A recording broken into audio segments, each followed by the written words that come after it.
دویامین فستیوالا ناوندا روشنبیری یا مموزین لهولیر بریواچو تیدا نویسکار و رومان نویس کردی ج باجار کوبانیا روجاوای کردستان جان دوست هات خلات کرن. ده فستیوال دا پانیلک جبو گرینگیا ویجه و زمان کردی ده نافبرا نویسکارین هر چهار پارچه کردستان دا هاتل دارخستن. و دومین فستیوال مدبی به همانگیه برابراتی روشنبیری و هنری هولیر اب کاره کما نوسر و نویسکاری هر چهار پارچه کردستان کود کن بوی کما با همو دنیا بیجین که اما یکین اما یک دنگ و یک زمان و یک خاک بیک و بیر دکینوا بوی جمع با گرینجی دزانین او جور فستیوالانا چه سر آسی لوکالی چه سر آسی گشتیش و بردوامی هبی و گرینجی پیبزری هم لان لانه تابعت هم لان حکمتوا ناوندا مموزین خلاط خویا ای سال پیشکیشی نویسکار و رومانویس کرد جان دوست کرد. چه آوایی به از پیکیف خوش دبم از پید حسم که خودی لی درکتنا و جای دناف کردان ده هیا یکی کد و خبات وی هبه وی خلات دکن قدری وی زانن اوجی یک ج خواستکن سیدای گوره احمدی خانی بو که ملت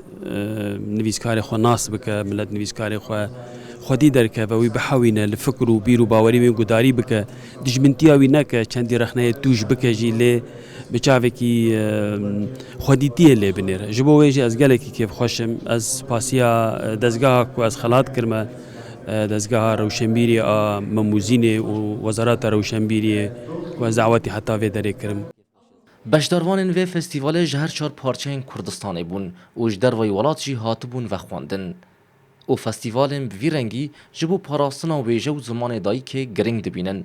دەستپێکی دا ئەس گەلێکی کیف خۆشم ji ber ku ez ji Almanyayê hatime vê derê ji bo ku ez beşdarî vê festîvalê bibim û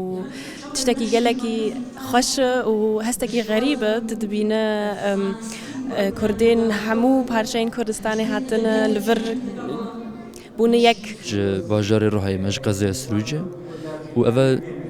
ji Bakurê Kurdistanê me ev 2 salin li Başûrê Kurdistanê dijîm û birastî herêma Kurdistanê bûye navendeka ji bo her çar parçeyê Kurdistanê meriv dikare li vê derê